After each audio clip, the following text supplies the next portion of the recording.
আমার হচ্ছে পরপর ৩টা ঈদ বাসার বাইরে করা। আমরা সবাই একসাথে নামাজ পড়েছি, আমরা টিম মেম্বার যারা আছি। নামাজ শেষে আমরা ব্রেকফাস্ট করলাম, করার পরে আমরা ট্রেনিংয়ে আসলাম আর কি মাঠে আজকে ঈদের দিনে।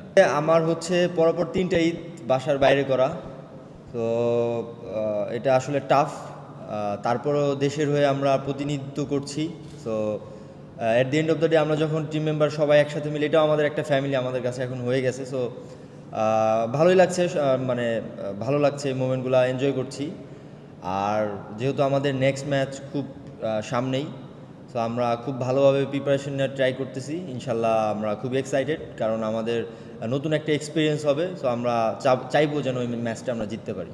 ভালো ট্রেনিং হয়েছে, নতুন কোচ, আমরা খুব এনজয় করতেছি, খুব ভালোভাবে ট্রেনিং করতেছি। সো আশা করছি নেক্সট ম্যাচটা আমরা জিততে পারবো, ওই আশা নিয়ে আমরা ট্রেনিং করছি আর কি। আসলে খুব অল্প সময়, এ ব্যাপারে আসলে কমেন্ট করাটা খুব টাফ, বাট তারপরেও খুব খুব পজিটিভ এনার্জি আছে, আমাদেরকে শেখানো ট্রাই করতেছে। আর হচ্ছে খুব ফ্রেন্ডলি, ভুল হলে আমাদেরকে খুব সুন্দর করেই যেন আমরা তাড়াতাড়ি ওইটা কানেক্ট করতে পারি, ওইটা আমাদেরকে শেখাচ্ছে। তো আমি মানে আশা করছি আমরা ভালো ভালো করবো আর কি।